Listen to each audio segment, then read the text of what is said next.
Hey,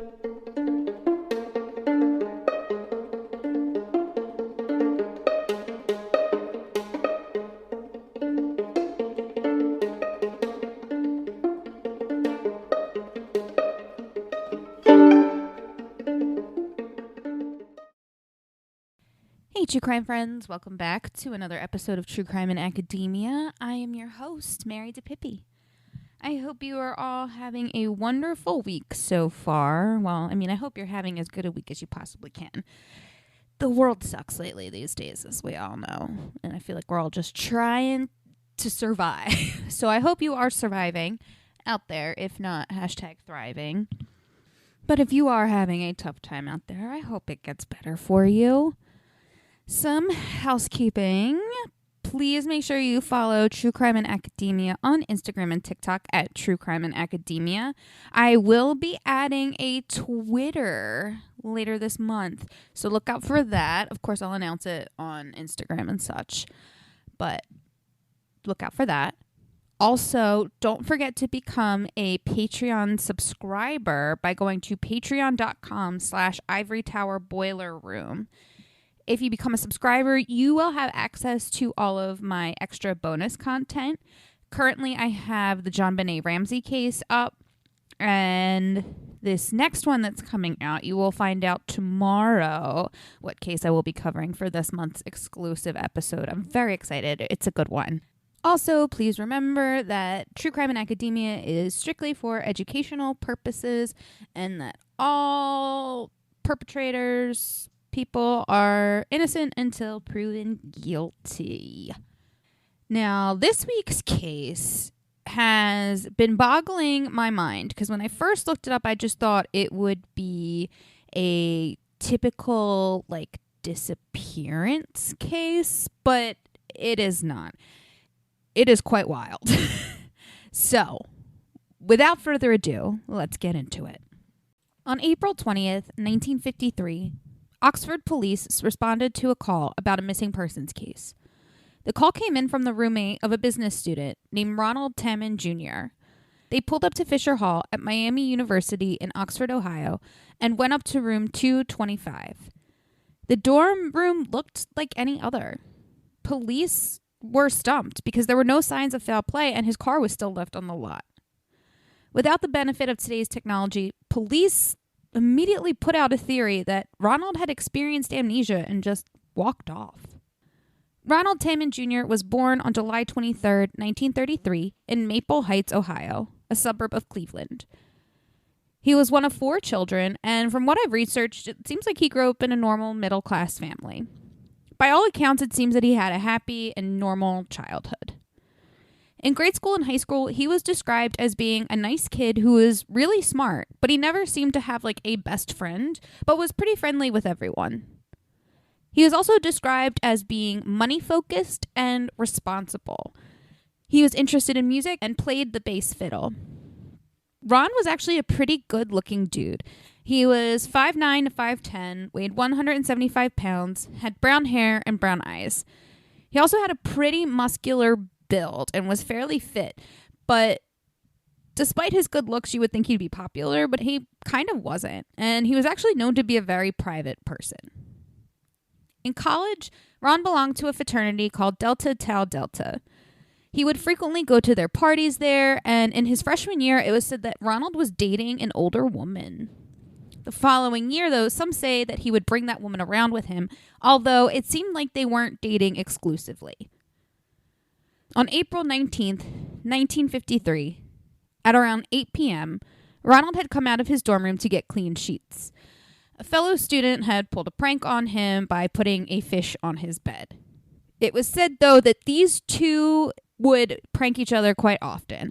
So, because some people suspected that maybe this fish was a sign of something sinister, but as it turns out, like I said, it was just these two had constantly pranked each other over the years that they had known each other, and this was just normal. Ron then attended music practice at his fraternity house and walked back to the dorms with 2 of his fraternity brothers. A report founded by Oxford police stated that later that night, Ron was seen in a car with a woman. The report says that the two of them spoke for about 45 minutes and then drove off together. Now, it was said that the woman was from Hamilton, Ohio, but this lead was never investigated further, and the woman still remains unidentified to this day. At around midnight, a woman by the name of Mrs. Spivey had a knock on her door. When she opened the door, she found a young man there, asking where he was and if he could find transportation. She told him about a bus that was close by, and she stated that the man that she had spoke to was a little disheveled and dirty and appeared confused. But other than that, he wasn't upset. He wasn't angry. The other thing that was odd was that he was not wearing a coat or a hat. And even though this was April, this was a particularly cold night, and there was reports that there was snow on the ground.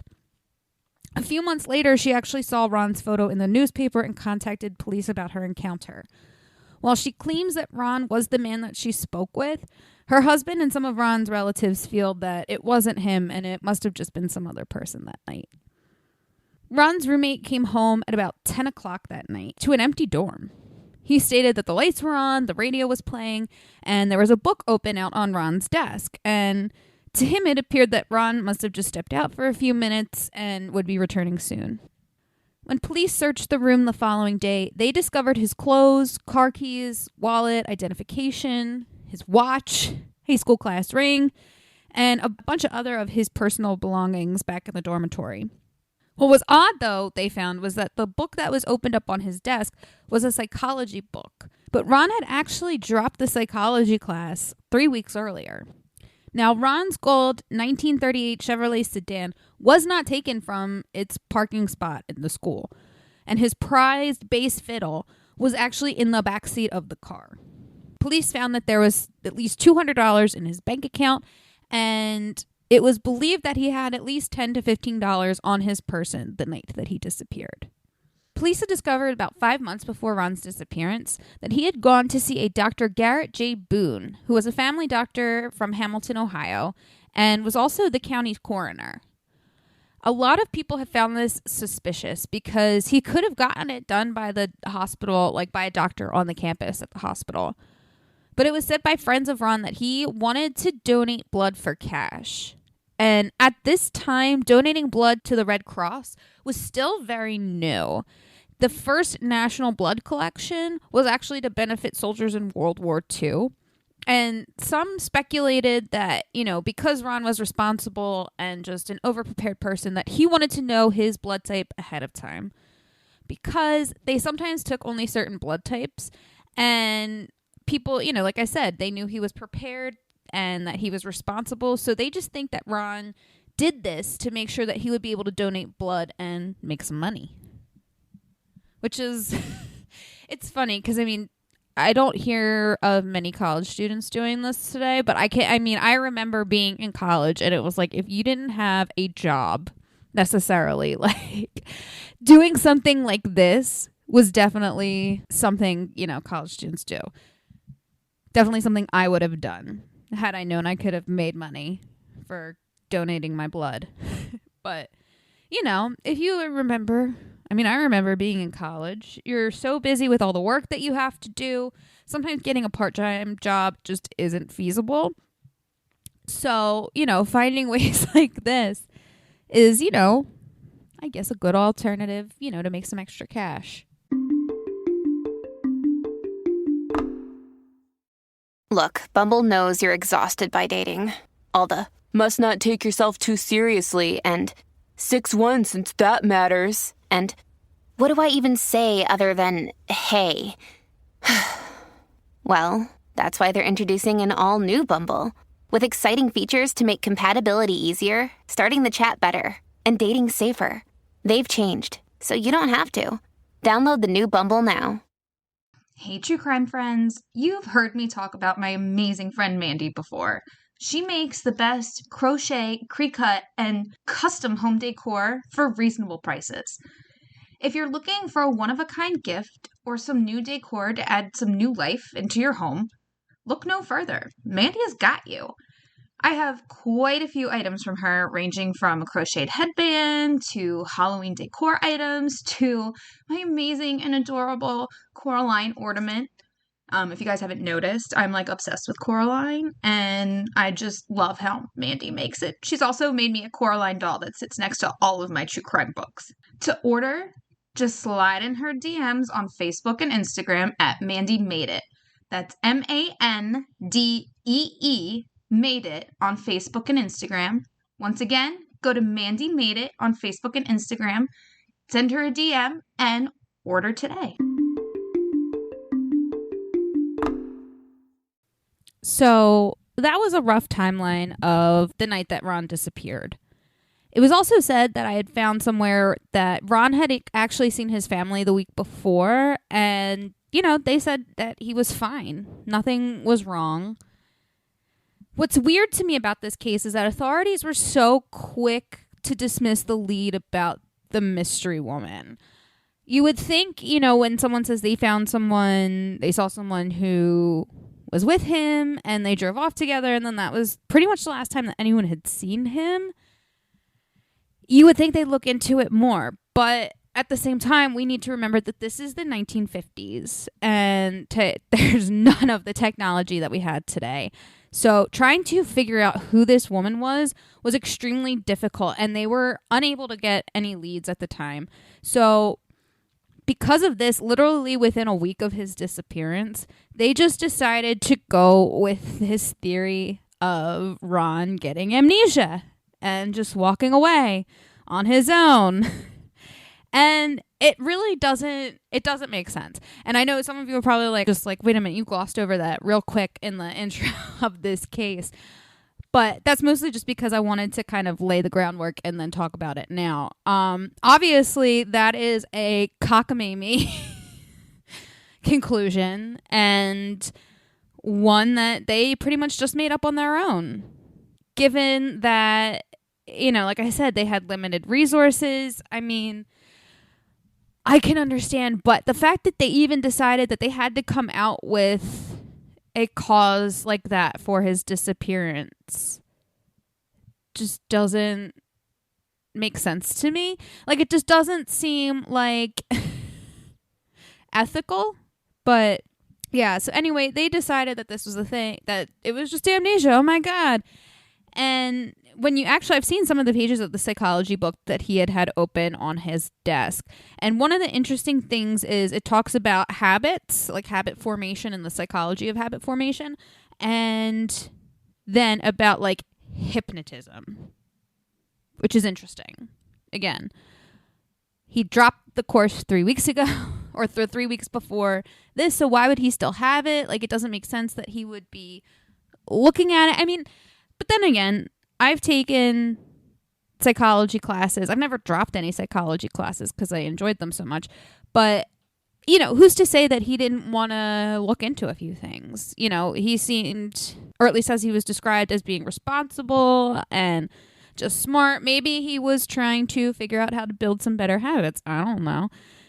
It's, anything is possible, really, unfortunately. So there have been a lot of different theories of what happened to Ron over the years.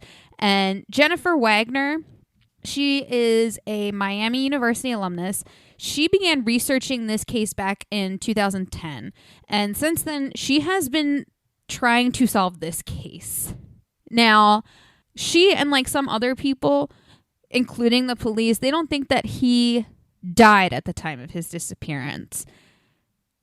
And again, there is no evidence of it. I did find it funny, though, because there was an article that said the police didn't want to suspect or couldn't suspect foul play because of how he was built. They were basically just like, oh, he's too tall and too fit. Like, there's no way anyone could have been able to overpower him or take him forcefully, blah, blah, blah. Obviously, we all know that that is a bunch of horse shit. I mean, anyone can be taken down if they're surprised and they don't know what's going on. Or even, not even if they're surprised, there could be drug elements, who knows? I mean, and again, I'm not talking about Ron's case specifically, but just the notion that, someone could be too big or too strong to be taken down. I just think that's just really misleading and not at all accurate. From what I've read, it seems that Jennifer Wagner believes that he might have actually died around 1995. And what I found was really cool because she bases this conclusion on the fact that the FBI discarded Ronald Tammen's fingerprints and like his fingerprint records in 2002. Now, the regulations with like destroying fingerprint records, you're only allowed to do that 7 years after the person's died. So if 2002 was the 7th year that he had been dead, then that would, definitely put his original death at 1995. There were some other theories that had gone around. Some people thought that it could have been a hazing gone wrong. He was in a fraternity. Fraternities prank each other. However, though, I don't think that they would have hazed him because at this point he was a sophomore and he was already in the fraternity. So it's not like he was a frosh. He wasn't trying to get into the fraternity. He was already in the fraternity. So if it had been that case, it wouldn't make sense. But, it's still a possibility. Some people say that he wanted to run away from the draft. Now, I'm not sure. I did kind of try to look and see if there were any wars going on or like what was happening at the time. So I couldn't really find any evidence to support that there was a draft going on. Or, it's totally possible. I could just not be looking in the right places. But yeah, so some people said he wanted to run away from the draft. Again, not too sure about that. I don't know that I buy that. Ron was just a very responsible dude, and he always seemed like he would do what was expected of him, and I don't think that the draft would have scared him away. If anything, I feel like he would have felt a responsibility to be a part of the draft or to be a part, of this. So, I don't know. I'm not buying that one either. Now, the mystery woman, like I said, this theory is very interesting to me. Some people think that maybe this mystery woman was pregnant with his kid and that's why they ran away. Some people also believe that that's maybe why he got his blood tested. But again, people there is a report, so I don't know who filed the report. I don't know how reliable that person is. I don't know if that person knows Ron that well at all. Even the officer who found the report said it is possible that it was fake and that someone just made it up. But if it is a real report and that really did happen, then where did they go? What happened? What did she do? What did they do? There's so many questions around that possible scenario. There is also another possibility that possibly Ronald Tammen was recruited to the CIA.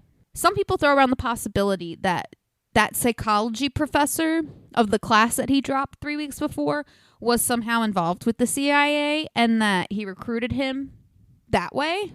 And that the reason he dropped the course was maybe to avoid suspicion. I don't know. Again, all of these things could be possible. Some of them seem far-fetched, but because of the limited forensic technology, the limited forensic information around during this time, it was really hard for officers to, collect things and test. DNA testing wasn't a thing back then, and we do not nearly have any of the sophisticated technologies and processes that we do today. So they were really stuck. Imagine, it's literally trying to find a needle in a haystack. And, a lot of people know, I'm sure a lot of you know this. If you wanted to go missing, the best time to do that was in the 50s, in the 40s, before all of this technology, before CCTV cameras, things like that. So I definitely think if Ronald went missing today, he would have been found pretty quickly. I don't think it would have taken so long. Nor do I think that the police would have just offered up, yeah, he got amnesia and just walked away. Oh, I still can't believe that was a theory they had. Oh, God. Now, since he's disappeared, students of Miami University have claimed that his ghost haunted Fisher Hall. Now, the thing about Fisher Hall is that it used to be like an asylum. So, it could be possible they heard voices from that. Who knows? I don't know. I mean, I don't necessarily believe in like ghosts, but I believe that our spirits linger around, so it could be possible, which I guess is the same thing. Whatever. Now, Fisher Hall was eventually torn down in 1978, and they actually conducted a very extensive search in the rubble just to see if they could find remains of Ronald Tammen Jr. But sadly, there was no evidence. So, to this day, Ronald's case remains unsolved. And like I said, a lot of students at Miami University think that he haunted the grounds there. They thought he had haunted, like I said, Fisher Hall. I saw somewhere else that they thought he had haunted maybe this particular garden area where they'd play music. But obviously, it's hard to know. Can't say for sure. But personally, I'm of the belief I don't think he died that day. I don't think he died the day he disappeared. I think possibly, like everyone else, he died later. The only thing that I could think of that maybe if he died that day was, wherever him and this woman drove off, if that is a real report, if that is really what happened, I think that maybe she could have been in some trouble or, something could have happened there. But like I said, to this day, we still don't know what happened to Ronald Tammen Jr. But that is all I have for you today, guys. I hope you enjoy the rest of the week. Please don't forget to follow True Crime in Academia on Instagram and TikTok at True Crime in Academia, Ivory Tower Boiler Room at the Ivory Tower Boiler Room on Instagram and TikTok, at Ivory Boiler Room on Twitter, and just search the Ivory Tower Boiler Room on Facebook. And if you want to get your hands on extra content, go to patreon.com/Ivory Tower Boiler Room and you will find my exclusive episodes there. Please stay safe out there, stay healthy, do all the things, and I will see you guys next week. Thank you so much for listening to the Ivory Tower Boiler Room, or True Crime in Academia. I'm Andrew Rimby, the executive director. Our team includes Mary DePippi, our chief contributor, Nicole Arguello, our marketing assistant, and Kimberly Dallas, our editor.